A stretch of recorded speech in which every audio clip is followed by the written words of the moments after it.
This is She Fascinates Me, a podcast about women who are living with intention, curiosity, and heart. I'm Julie Silber, and in each episode, I'm bringing you conversations with women who inspire fascination in all its forms. What was supposed to be a 5-year assignment overseas for my friends Ann and Steve Riddle turned into an 8-year adventure spanning 3 countries, multiple languages, and more than a few moments that tested their courage and resilience.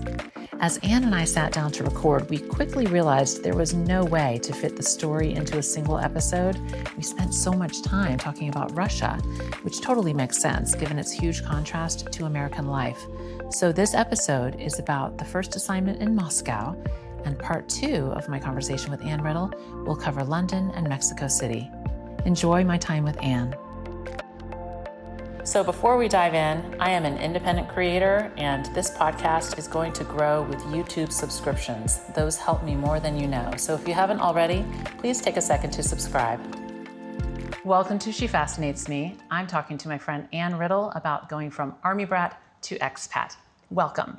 Thank you, Julie. I'm so excited to be here, and it is just a pleasure to be included in your podcast. I'm very humbled to be here. So thank you. Well, your story is so incredibly fascinating to me, and I know it's going to be so interesting for everyone who gets to listen, because the idea of packing up and moving your whole life to another country for work sounds so exciting, so glamorous, like a dream, or it could feel very daunting to a lot of people who think about it. So I want to just get to the real heart of all of it, and I'm going to hear about the good and the bad. And thank you for being open with me today. I know that you said you're an open book, so why don't you start with the whole Army Brat thing?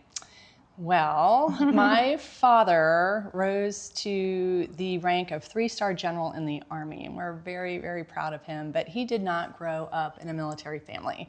My mother did. Oh. My mother's father became a 2-star general, and it's funny because my father and her father never met, and that's another story for another time, but my mother was an Army brat, and her mother was an Army brat, and my grandmother's mother was an Army brat, so I am just living the legacy of Army brat life, and one day, I hope, up in heaven, wherever we meet, that we all get to sit around and tell stories, because they must have amazing stories too. So, but my family background, I think, did get us prepared for eventually moving abroad. Okay. I credit my parents to teaching my 2 older brothers and I just to be adventurous and do the hard things and see what happens, and that's exactly what we've done. It's amazing, and it sounds like, that's kind of the mindset you probably have to have. So I just love the whole story. You lived in 3 countries, so the first assignment took you to Russia,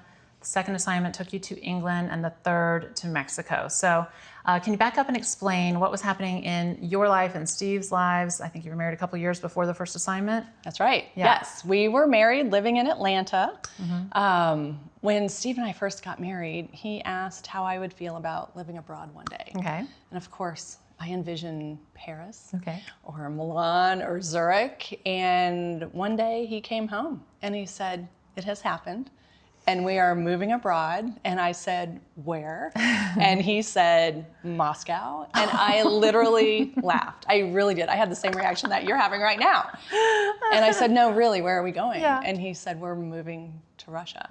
Ooh. And I remember the look on my face. I mean, I just went blank, and I immediately, I got this pit in my stomach. I thought, wait a minute, Russia, big bad Russia.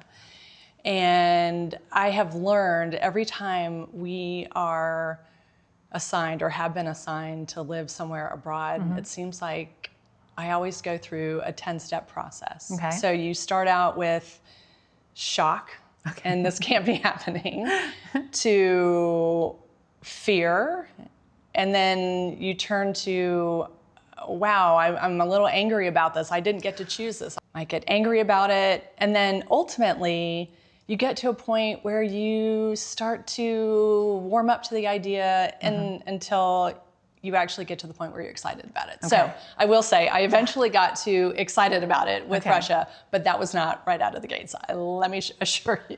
Okay, so when you got the word How much time did you have to prepare before you all left? We were given, I think, a week or two to make the decision as to whether or not we were going to do this. Wow, that must have been a week or two of very intense, beautiful conversations over dinner, perhaps with a lot of wine and holding hands. And Yes. And, all of that is true, but ultimately, we just decided to go. Okay. And I think what helped us make the decision, we didn't want to get to a point in our lives where we looked back and we regretted not trying it. Yep. So we just did it.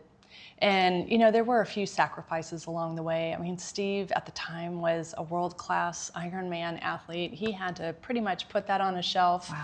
Wow. But, those little things were minor compared to what was to come. Okay. Career-wise, what was Steve's specialty at that time of the transfer? And then I'd also like to know what you were doing. Yeah, Steve was working in a tax function in business development. Okay. And funny enough, I am also a business development professional, ex-professional. I just retired. Okay. Yes, congratulations, by the way. Thank I know you. You must be so happy. Thank you. Yes, but I was doing something similar for a different company. Okay. I had been there for 20 years. And I had to hang up my career. I was with a company called Deluxe Corporation. Mm-hmm. And, it was really the right time to do it. I was excited about making some sort of change. I didn't know what lied ahead. But I was excited to hang up that chapter. It was probably time anyway. And so this kind of helped us usher into a whole new chapter. Everything happens for a reason. Yeah, that's right. That's Sounds so cliche, but you are living proof that that's how it goes. And I just love that you had this flexible, open mindset. Well, we got there. Let me put it to you that way. It took a minute. Yeah. Okay, so they give you a week or two to decide, and then you say yes. How much time do you have to prepare to actually make the trip? Yeah, so about a month before, they sent us over to Russia to have what is called a look-see visit. And that just means that you find your apartment, you get the lay of the land, Steve gets exposed to the new office, all of those things. And so we went and we did that. And that was a crazy experience in and of itself. Okay. And I'm happy to give you a little snippet of that Sure, if you want it. Absolutely. Let's hear it. Well, what comes to mind right away is we land in Russia and Steve's boss picks us up at the airport with a driver. And so he's sitting in the front seat and Steve and I are sitting in the back seat and we're both looking out the windows and our eyes are big and we're taking it all in. Like, we're in Russia, we're in Moscow. And I'll never forget his boss turning around and looking at us from the front seat. And he said, by the way, they're listening. Oh my gosh.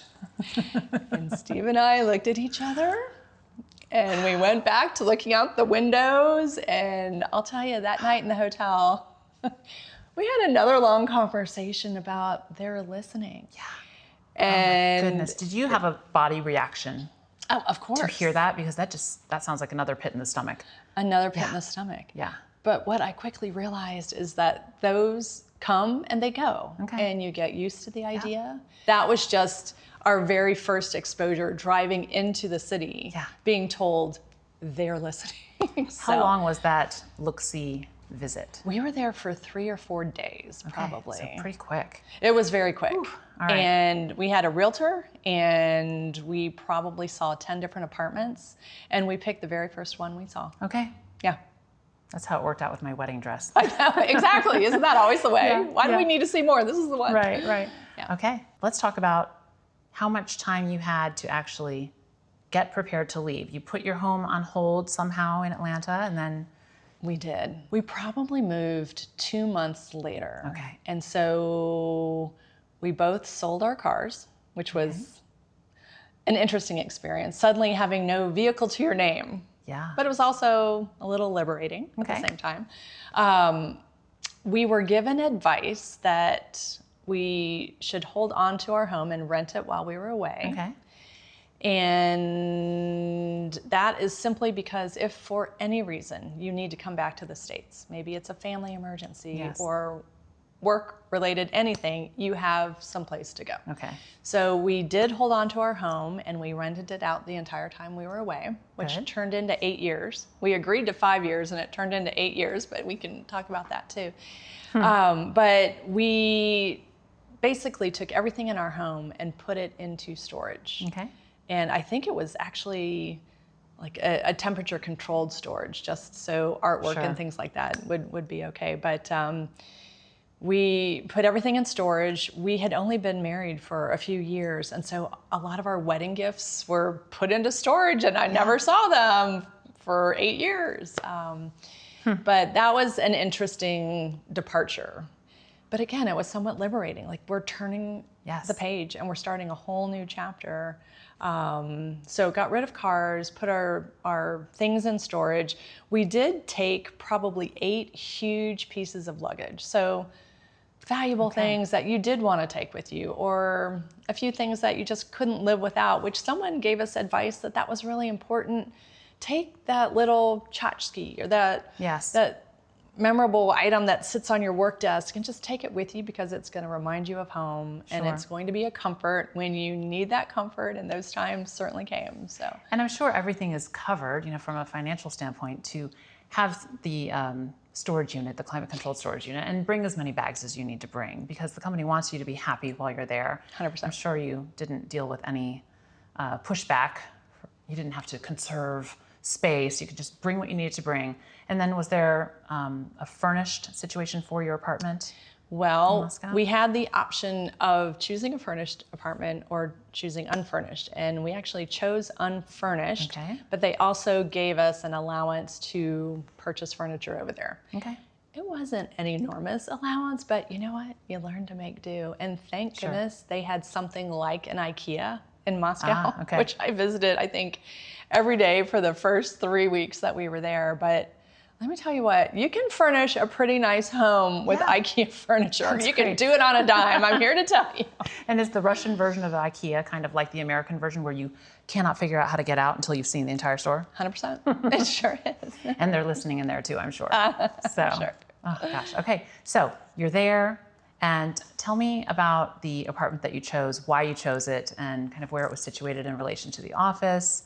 Yes. Yeah. So we ended up at the house on the embankment, which is a very historically significant residential building in the center of Moscow. It is on the Moscow River. It is literally directly across from the Kremlin. Stalin built it in 1927, and apparently some of his family members or relatives lived there. Obviously, not when we were there. But it is a building. It's 4 or 5 huge buildings that make up a large complex. But there are some very dark stories related to the history of the house on the embankment, and I'll leave it at this. This is another story for another time, but Stalin ended up purging a lot of the family members and the people who lived there. So it was built for politicians and dignitaries and military leaders, and over time, he ended up purging those people out of there. So, and when you say purging those people out of there, does that mean, hey guys, your time is up here, you need to move somewhere else, or does purge mean something It means something more sinister. It's such a dark story, and I probably don't even know the true history and wouldn't do it justice, but I will tell you. The name of the house on the embankment in itself is so imposing. Well, sounding. And gosh, what a message that sends. Just the idea of the vibe of living in the house on the embankment. Well, then you fast forward to the modern era, and here we are. We were shown this apartment. We didn't know much about the history at the time, but it was a beautiful apartment. It had been modernized. But when we met locals, when we met Russians, and they would ask, well, where do you live in Moscow? And we would say, the house on the embankment. You would get this reaction like, do you know what happened there? Oh, gosh. And we would say, yes, we are aware, but our perspective is that was then, this is now. It had turned a page, it had been revitalized, a lot of expats live there. Frankly, it was close to work for Steve, so it made a lot of sense. But I think for local Russians, that was, surely you can't be living there. Well, and there's got to be so much more of an attachment to that story for the locals and for all the generations of families who know that story, and then it makes sense that it would be a suitable place for expats to live, because they are coming in with a clean slate and perhaps not knowing anything about that history until they open the door and start hearing from people. Right. So did you feel like as soon as you heard that and you learned that information, did you feel any regret about having chosen that location, or were you perfectly comfortable living there? We were perfectly comfortable living there just because there were so many other expats who lived there. Yeah. Some of Steve's colleagues lived there. Interesting enough, after we had moved in, the wife of Steve's colleague said, when we moved into our apartment, we had to pull out the refrigerator and we found this trap door that led, and it had been, I think, bricked up, but clearly led to some passageway. So back in the day, I think when people thought that their time was coming, that they would have escape routes to get out of there. That's incredible. I will also tell you, there was a little tiny, some called it a museum. Frankly, it was about the size of 2 large closets, but it was a very small room, and there were some remnants of like World War II era things that came from some of the apartments. Okay. And there was a little babushka that would sit in there. So she's kind of like a grandmother, but looked very, very Russian. Okay. And we waited until the last week that we were there before we moved. But you could go into this little closet and you would find the woman sitting there, and she spoke no English and we spoke very little Russian. And you could tell her what apartment you lived in. And she would pull out her box of index cards and she would go and find your card and she would read what happened in your apartment. And she would tell you whether it was good or bad. So that's why we waited until the last week we were there. Yes. I didn't want to hear something horrendous happened in our apartment, but she gave us the 2 thumbs up. Thank goodness. Okay. So as we were walking away, I said to Steve, she probably gives everyone the 2 thumbs. And maybe she looks at you and determines, yeah, they can't handle the truth. She needs to hear good things right now. Oh gosh, okay. So let's talk about what it feels like to move to another country where you said you only spoke very little Russian. Did you learn a little Russian before you arrived, or did you learn it while you were there? So Duolingo was not a thing back then. Okay. We took lessons. I think Steve took lessons for maybe a week. Okay. And the reason for that, EY is a global international firm, just like many international companies. The global language is English. So when Steve went off to work every day, he was speaking English. Yes. I was not. And so he didn't feel the need to take lessons as much as I did. Yes. And because I wasn't working, I thought, the least I can do for us as a couple is learn some of the language to be able to get through a restaurant, to get through the subway system, which I did. Now, I don't know if you've ever tried to speak Russian. No, niet. Niet. Exactly. It's the one word I know. Well, you have to say it, niet. Niet. Niet. Yeah.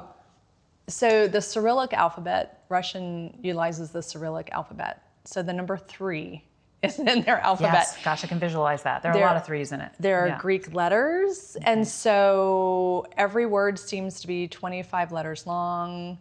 So it is a very, very difficult language. Hats off. I mean, there are plenty of expats that moved to Russia who picked up Russian.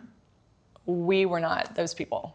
But the Russian that you picked up, were you picking up visual characters or more so just the phonetic language? All of the above. So you were able to learn both. Right. So you've got the brain for it. That's amazing. Well, limited, but you could spell it out. So I remember driving along the road and you would see a sign and I would be like, pizza, that's pizza, so you could ultimately get to it. Now, they had a lot of words that didn't sound like our words, so you almost had to double translate. So translate in the phonetically using phonetics to say the word, but then understand what the word meant. So it was a lot. Steve and I always say we didn't have the language chip that so many people do. So, well, and did you speak any other languages prior to trying to learn some Russian? Niet. Yet. Okay. Actually, that's not true. We knew a little bit of Spanish. But... Okay. So like your first days living in the house on the embankment, can you describe just the overall vibe? Sure. So our apartment itself was very modern. It was actually beautiful. It was really well done. It had been renovated. So immediately we loved that about it. Okay. But the second you walked out of the apartment, you were in the common area. We were on the 5th floor, and every lobby of each of the 5 buildings in the house on the embankment, the best way to describe it, it looked and smelled like communism. And that's the only way I can put it. My. So there was still in every lobby a military leader from back in World War II. Their portrait was sitting there. So friends would come to visit, and we were so fortunate to have people come, family and friends come to visit, but they would walk into this building, and we'd love to look at their reactions. They're like, where are you taking us? And so we'd get into this teeny tiny elevator, and as you know, living in France and Paris, like those European elevators really are tiny. Yes. So we all squeeze in there, and you get up to our floor, and it looked like Fort Knox to get into our building. There must have been 5 different locks. Okay. And then once you got in, it was wonderful. But I will never forget the day we were moving in, we had movers who were bringing furniture up these big stairs, 5 levels high, and they had our sofa. And at the landing of these stairs that you had to walk up, there were huge plate glass windows. Okay. And Steve and I are standing in our living room waiting for the sofa to come in, and we hear this. Oh gosh. They had dropped the sofa through one of these plate glass windows. That's a big fail. Wow. So we immediately call our landlord. We are so sorry. We will pay for this. And he said, no, don't worry about it. And I said, no, we broke this. What can we do? How can we get payment? No. The next day it was completely fixed. Are you kidding me? So the state comes and completely repairs anything, and nobody asks questions. It just gets it sounds fixed. like full-on fixer mode. Yeah. Fixer mode. Yeah. Now, on the other side of that, the state also controls the heat in the entire city. I know this sounds ridiculous. Okay. So in I'm glad our I'm not building, there right now being in menopause. I'm like, can someone turn it down? in our building, and everyone's building, I think it was probably mid-October, all of a sudden the heat comes on, whether it's cold outside or not. Okay. And often it wasn't. The heat comes on, and it's about 85 degrees until hot. May. Until They May. keep the heat on at 85 degrees until May. You got it. So My dad always calls that growing palm trees. Yeah. Exactly. That is hot. So in the dead of winter, we're walking around our apartment in tank tops and shorts because it is so hot. How interesting. We cracked our window every night, even if it was snowing, because there was no way you could sleep in 85 degrees. Is it because Russian people like the temperature that hot? No, the state controls it. It's just, And they're like, whoop, time to turn it on, time to turn it off. And no one can adjust it. wow. Maybe they don't want anyone complaining that they're cold. And it will just be this way. Boom. Keep it simple. I don't know. That's crazy. I Okay. know. They would turn, and this will be the last piece I'll talk about our apartment, but they would turn the water off in the summer. Now that I'm even saying it out loud, it sounds ridiculous. For, I think it was like 10 days, but by area. So it wasn't the whole city at one time. But they turned the water off so they could clean the rust out of the pipes. So that's why you didn't drink from the faucet. Okay. But that meant your showers were ice cold for 10 days. Okay. And everyone just sucked it up. Wow. But talk about, going back to, it's not always glamorous. It just isn't. There are a lot of challenges, but there are a lot of great things too. Okay. Can you give me an idea of one of your memories of your first day out and about on your own in Moscow? Yes. So Steve goes off to work. Okay. And truly every day I kind of had to pump myself up and just say, go figure it out. And when you have a language barrier, I know that doesn't sound like a big deal. It's a big deal, for sure. Particularly in Russia. So Russians are not only suspicious of foreigners, but they're suspicious of each other. And so Okay. I kind of felt like, it was clear that I wasn't Russian. And so right out of the gates, you're a foreigner. I believe the Google Translate was fairly new. And even if I could type into my phone and hit a button and have them hear what I'm trying to say, many of them didn't want to get close to even partake in that experience. So, was it kind of like what Southerners can perceive New Yorkers to be, but times like 100? Yes, yes. Okay. Yes. I remember one time I tripped into this little tiny kiosk store. But I literally tripped into the store. I mean, it was one of those like Three Stooges, like almost fell. And your reaction is perfect. So I got up and everyone in the store was just looking at me like holding their breath. And I started cracking up, laughing because it was so ridiculous.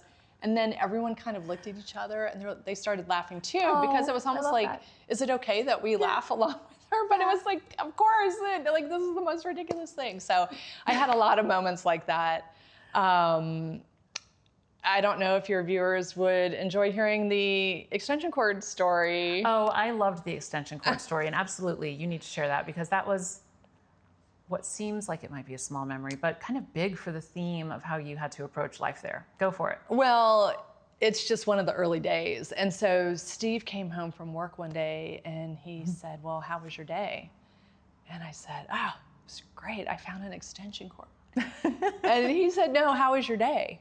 And I said, no, I found an extension cord. And I don't think he realized that we had very different days. He would go off to work, speak English, and I was really trying to navigate and get creative in communicating with people. Yes. You know, I was still trying to find little things, so like the extension cord, or just things that make a house a home. There's no Target, there's no Walgreens or CVS, there's no Kroger. They have a very different setup over there. And so I remember I was trying to find a new shower head. The shower head in our apartment was not good. I think it was leaking. And so I had to do a lot of charades. So I remember doing, you know, one of these things and like, you know, water coming out, and a guy said, yes, you know, like, come with me. Right. So I followed him through the store and he took me to the umbrella section. And I just, you know, like how else do you, you know, shower head. I remember trying to explain a match, you know, and I was kind of doing this and I was like doing this. I mean, how do you charade a match, you know? So let me ask you about your personality though. Are you someone who loves a challenge, or was there a strong feeling of discouragement as you had to conquer these small, perhaps frustrating tasks? Well, again, going back to, I think, with my parents, who just taught us to seize the day, go do. I think I have that personality. I love a challenge, but there were so many days where the challenges were just overwhelming. Okay. Or I would come home and just feel defeated. Yeah. Or honestly, being able to tell Steve what I accomplished, and I just felt like it wasn't very much, but I was just trying to get my feet on the ground and not get lost. Heaven forbid you get lost. You can't even ask someone, how do I get back home?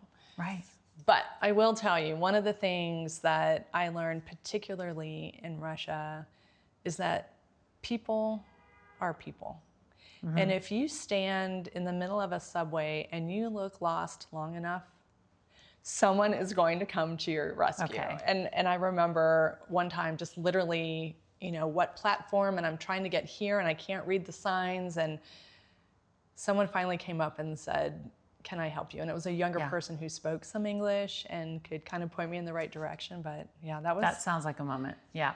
So with that in mind, when it comes to socializing, how long did it take for you to start maybe spending some time with other expats or with people that were going to kind of show you the ropes?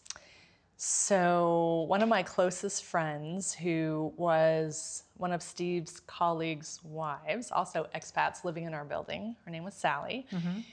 She was amazing, and she gave me a piece of advice that I've shared with many other expats going through the same thing. So there is an international women's club really everywhere we move to internationally, and I think that's pretty much the case around the globe. And she said, here in Russia, this group meets twice a month, which is kind of a lot. Most of them might meet once a month, but Russia, we needed each other, so we met twice a month. Okay. And she said, you get yourself up and you get dressed and you go every single time, even if it is snowing sideways, you go and you do it, because you're gonna meet all of these ladies and eventually you're gonna meet your people. Okay. And how big was that group? It was probably in total maybe 150 people. That's a large group. Yeah. It was a large group. So plenty of opportunities to find your people in that size of group. Yeah. Yes. And that was the best way to meet people. And again, I was going off during the day doing those types of things. Steve was working, so he didn't have a chance to socialize and build that network. So right.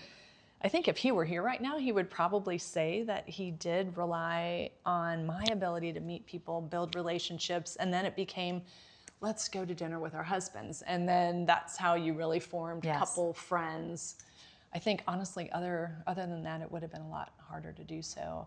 I would say the local Russians really didn't have a huge interest in becoming really good friends with international expats. So we kind of relied on each other.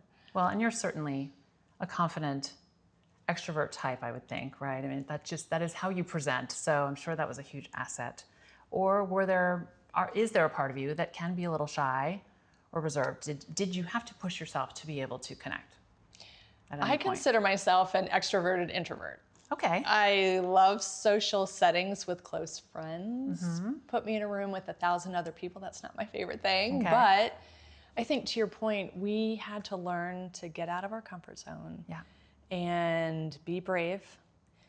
And I think in the end, what changed for me and for Steve is that we learned to become resilient and take the good with the bad. You're gonna have some bad days, but you're gonna have some great days too. And I don't want this to sound, or I'm not trying to paint a picture that it was a really negative experience. It was amazing. Yeah. But there were so many challenging days too. It's not as glamorous as I think a lot of people think it could be. Okay. And maybe some of that depends on the destination, but I would think even if you were in Paris, you would have come up against some major adjustment moments and maybe some fails here and there that could leave you feeling similarly defeated sometimes. Yeah, so, 100%. Okay. Let's talk about the winters in Russia. Okay. 2 winters in Russia. Right. Did you have to buy furs? How do you endure that kind of cold, first of all? And does it feel gloomy, or did you enjoy it? I'm just so curious. I didn't think I would share this, but I am going to share this. So I had Laura's theme from Dr. Zhivago on my iPad. I don't know if you know that song. I do not. If you know, you know. Okay. If you don't know. And anytime it would start snowing, I would play that while I was walking around town. And it just made it so glorious. Okay. If you haven't seen Dr. Zhivago, I highly recommend it. I have not. It's a movie about, it's an older movie, probably in the 50s, but it's a story around a couple in Russia. It's a love story. Anyway, so there were so many parts that were glamorous and glorious. So in Russia, it's funny, they never get a big dumping of snow like we might here in the US. Okay. What happens, starting in November, it starts to flurry and it never stops. My goodness. And all of a sudden, March, April, May come around and snow is 6 feet high. That's incredible. So it just doesn't stop. So if you're out and about, you're just constantly damp from snow? Well, I mean, every day? There are days that it stops. But I just mean... But it's just so frequent. Well, yeah, it's flurrying. Okay. It's flurrying. It's just not, we got 12 inches last night. Yeah. It just suddenly builds up and you almost don't even realize it until all this snow. So before Steve and I left, we bought expedition grade North Face jackets. Truly, I think they were marketed to take you to the North Pole. Okay. So we both had those, but the Russian floor length furs are a thing. Okay. Every Russian woman has one. I did not buy one, but a lot of expats did. The iconic fur Russian hat, absolutely a thing. Yes. Is there a special name for that? I was wondering before we sat down today. I don't think so. I think it's called a Russian hat. Did you ever wear one? Maybe, yes. Maybe. I bet you looked very chic, and that must keep your ears nice and warm. Yes, no, I did have one. I don't think I have it anymore, but it's amazing. So because all of these women have these furs, every restaurant, even the gym had a coat check. Because if you imagine, if you go to the gym in your fur. What are you going to do with your fur? Where are you going to stick it? The lockers aren't large enough. Right. Yeah. And these women would wear their leggings and their workout gear under these fur coats. Okay. So there was always a coat check at every restaurant and even at the gym. And so you would see these beautiful furs. And here I am in my North Face expedition. But yeah, the winters are a thing. Okay. They are no joke. And I will say, you asked about it being gloomy. There were days where it was very sunny, which actually the sun reflecting on the snow. Yeah. If you've ever been skiing on a really sunny day, it's great. It's beautiful. Mm-hmm. It is beautiful. They actually have real summers there too. And I was surprised by that. I thought surely it's cold all the time, but no, they have real summers too. Okay. I want to go back to their listening. Yes. Did that impact your behavior as a couple, like when you were at home, in the apartment? Were there certain things that you felt like you had to be quiet about? I'm just so curious about that. And then also, while you were out and about, did you ever feel nervous that wherever you were, people were listening? I don't understand how intense that was. Well, I will say that notion of people listening felt very creepy at first. Yeah. I mean, it really did. And then Steve and I realized that we weren't saying anything that was really interesting to anyone. Okay. I mean, if we had threatened a political leader, sure, the next day people would be following us. Right. Absolutely. But we didn't. I do remember being on the phone with another expat friend of mine, and it was right around the time of inauguration for the president, and I mentioned Putin a few times, and yes, our line clicked off. And I didn't realize, I called her back and I said, oh, sorry about that. I don't know what happened. And so anyway, this is happening, and the Putin blah, blah, blah, click. And I finally got on my phone and I said, let me call you on my phone, because I think because I've mentioned Putin a few times, the line has just clicked off. So that's amazing. But, like I said, I think it's one of those things that we just got used to. Sure. Okay. Because we had no choice. Yeah. I mean, what are you going to do? It's where you are. It's the way it works. Okay. Yeah. So let's talk about the social group. When you found your people, I'm assuming you found your people. Who were your people, and do any characters kind of stand out? Well, there were a handful, and we became very, very close-knit. I mean, we had a bond. I think of Mary Lee, I think of Sally, I mentioned earlier. Tom Duffy was a very good friend of ours. And, it seemed like every Friday night we would send an email out, where are we meeting? We would either go to a bar or a restaurant, or we'd meet at someone's house. And it was just, you needed that interaction every single week. Yes. I mean, frankly, we all wanted to get in a room together and speak English. For those of us who weren't working, you just wanted that connection. And that in itself, getting to do that once a week, must feel like, after a long day at work, laying on the couch and just watching TV. That relaxing, let it all go kind of feeling, but just in a social manner, being able to just do your thing and be who you are and speak your language. 100%. Yeah. Well, keep in mind too that Russia is 9 hours ahead of the East Coast in the US. So it always seemed to be this time change where we were late, family was early, or vice versa. Right. And so, you just needed your people. You needed that closeness. And we became family. I mean, we did. So through the women in the women's group, you would go out as couples. Yes. And did that work well? And where were these people from? Were they all Americans, or were they from other countries around the world? Americans. There were some South Africans. There were some from Switzerland. A lot of oil and gas business there. Yeah. So anywhere in the world where there's oil and gas, a lot of people were there. So it was a melting pot. Yeah. And that, frankly, was my first experience, to be around so many people from different backgrounds and cultures. But we loved going to each other's homes to learn from each other. Sometimes someone would make a South African meal, and that was really fun to try new things. And so we learned so much. We really Sounds incredible. Quick favor, this independent podcast relies on YouTube subscriptions. So if you're enjoying the show, please take a second to subscribe. It helps me tremendously. And now we'll take a moment for the giving intermission. Don't fast forward. Your karma is watching. It's time for our giving intermission, and Ann asked me to spotlight NPower, an organization that's especially meaningful to her because she volunteers as a mentor, helping students prepare for one of life's biggest milestones, their very first job interviews. NPower is a national nonprofit that provides tuition-free technology training, industry-recognized certifications, career coaching, and job placement assistance to young adults and military-connected individuals who are ready to launch meaningful careers in tech. They're not just helping people land jobs, they're opening doors to long-term economic opportunity and brighter futures. To learn more or support their mission, visit npower.org. That's the letter N, power.org. So before you moved to Russia, are you someone who does a deep dive research-wise, or are you someone who says to yourself, I'm just going to figure it out as I go, take one day at a time? Who are you in that situation? Well, back then, AI did not exist. Generally speaking, I am a planner and a researcher. I don't know that I did a bunch of that before we went, to be quite honest. I think it all kind of happened so quickly, and I was focused on the move that I didn't get a lot of, where should we go, places we should visit, which, to be honest, we didn't do a ton of that in Russia. We used Russia as a hopping off point for other places to travel to, but we didn't do a ton of travel within Russia.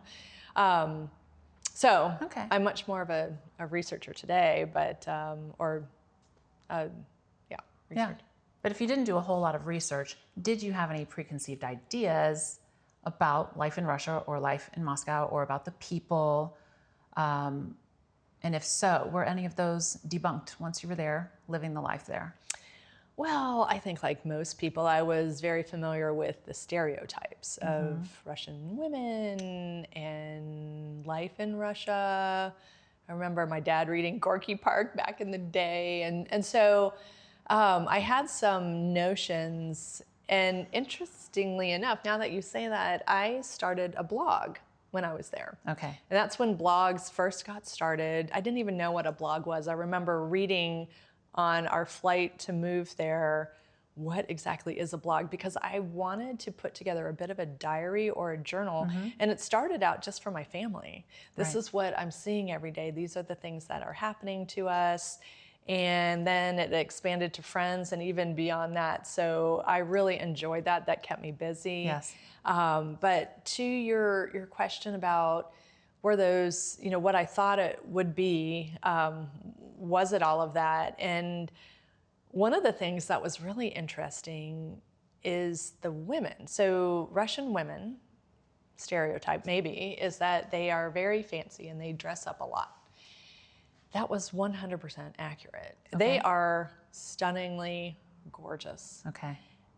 I talked about wearing the full-length fur coats. They would wear full-length fur coats with stiletto heels in the snow. That's commitment to fashion. Many of the women would not be seen without high heels on. And what I learned is that during communist times, every woman wore the exact same pair of brown Oxford shoes and the same brown coats and the brown pants and the skirts. And so when communism fell, they had this opportunity to wear all these fancy things that they could never wear. And there were much less men after World War II in Russia. And so there was a lot of competition for men. That's so interesting. It makes a lot of sense. And what a beautiful show of strength and determination. You know what? We are not going to go back to those drab boots and those boring uniforms, basically. Yeah. Okay, Exactly. I understand that. Yeah. I'm so glad you explained that because now I don't have that preconceived idea in my head either. Right. Well, there's a reason for everything. Yeah. There were even women, and I mentioned babushka. So that's a name for a grandmother. So older women who would walk around Moscow with a bag. Imagine like an IKEA type bag. And you always see them with a bag, always with a bag. And I remember asking a local, why do they always carry those bags? And I was told it's called a just-in-case bag. Okay. So back during communist days, food was scarce, goods were scarce, clothing scarce, so they always carried a bag around if there was a big long line, they would just get in the line, not even knowing what they were standing in line for, because that was a day where you could fill up your bag with whatever they were doling out. So it was a just-in-case bag. How interesting. Yes. So they weren't necessarily carrying things around. They just had the bag so that if they needed to acquire anything that was going to be offered, they would be able to carry it all. Exactly. Huh. I know. Okay. It's amazing. And those must have been some strong babushkas. Oh, yes. Yeah. Speaking of strength, I do want to back up a little bit because you and Steve are both very fit people. And you mentioned that he was doing Ironmans. What were you doing for fitness? And you mentioned that he had to give that up. But what kinds of changes did you have to make with your personal fitness routines? Because that is a huge part of your life. I know that to be true. Well, and I give my husband a ton of credit. I mean, he is quite an athlete, and so I, since we've been married, have really tried to keep up with him as best I can. I mean, he's at a very different level than I am, but you know, fitness is important to us, and so luckily Moscow had amazing gym facilities. Okay. I mean, Russians, I think, believe in physical fitness too, and so we belonged to a great gym there. Okay. We were able to stay active. And this might tie into the conversation we just had about clothing. So, I mean, when I walked to the gym, I was in leggings and, you know, kind of the way we look in America. I probably had a baseball hat on and running shoes. And I remember a street worker seeing me walk by, and he looked at me and he kind of pretended to like spit on the ground, like, you look terrible. Wow. Because I wasn't dressed head to toe in the high heels and all the but I was going to the gym. So Russian women would look amazing going to the gym. But how judgy was he? My goodness. Well, but you stood out like a sore thumb, I guess, with your getup. Well, and that's when you have thick skin and a sense of humor, and you just keep on, keep on. I mean, that's very different from a cat call. And you're a very beautiful lady. I'm sure, you know, if you're walking the street to the gym looking like that, in New York City, you'll get cat calls. But in Russia, they spit. Lovely. But we were able to stay fit. Steve was able to swim a little bit, but running on the streets was not a thing, especially when it snowed and got icy. I mean, you just really couldn't run out outside so much. So treadmill, sure, but but we stayed fit. Okay. All right, so the time comes to go home. Do you go back to the US, or you mentioned that you had kind of a more broad plan of future travel. Did you just hop from Russia to the next spot? We sure did. Okay, tell me about that. So our next spot was London. And let me tell you, when Steve came home and told me about London, I couldn't have been more excited. Oh gosh, I just think about Ladies of London, that fabulous reality show. Do you remember that? I do. Yeah, well, and you look like you could be on that show. Why don't we save London and Mexico City for a part 2? Would you enjoy that? Because I feel like we spent so much time talking about Russia. What an incredible first experience as expats. And I'm looking forward to hearing how London must have felt very different, and you were certainly very excited about it. So why don't we cover those 2 assignments in our next little conversation? Well, it just must have felt so incredible having a successful experience as a couple doing something so huge. It was amazing. You know, I think if Steve were here right now, he would join me in saying we grew so much as a couple. More so than we ever imagined. You know, so many times when we moved to a new place, we didn't know anyone. And so we became we had each other, and all those challenges, but all the fun times too. We were right there doing it together. And, you know, we learned to get creative, and I think our travel skills got really good because they had to. You know, we had to find our way out of a subway in a small town, and we didn't know which way to go. And we just kind of figured it out. And so we don't regret any of it, and we would do it again in a heartbeat. I'm sure. And you know, some people who have had long-term careers might have phases, I think, where they consider themselves slogging to the office, right? And I'm sure that there was never a point on your time in Russia that you had the same day twice. That's exactly right. That's exactly right. And even though Steve was going to an office, speaking English every day, working with colleagues that he knew, would you think that he had a similar feeling as well? Or was there some of it that felt a little mundane? How hard was he working? Was it totally full-time, same intense level as he was when he was in the U.S.? 100%. Yeah. Oh yeah. He was brought in to build a function that didn't exist. Okay. And, that's maybe a conversation he would have. But, I think trying to influence foreigners in a way that we know in the U.S. is not as easy as it sounds. Okay. And so I think he had some long days too. Yeah. For sure. Okay. Well, I can't wait to hear what was next on your journey as expats. Thanks again. Thank you. It's great. What I loved most about my talk with Ann wasn't simply hearing the stories. She's truly a great storyteller, isn't she? It was actually just listening to her recall the emotions behind them, the hesitation, the discouraging moments, the little victories, and the remarkable attitude that opened her and Steve up to the pure adventure of it all. If you're enjoying the show, would you mind taking 2 seconds to subscribe to She Fascinates Me on YouTube? This is an independent podcast, and every single subscription helps more than you know.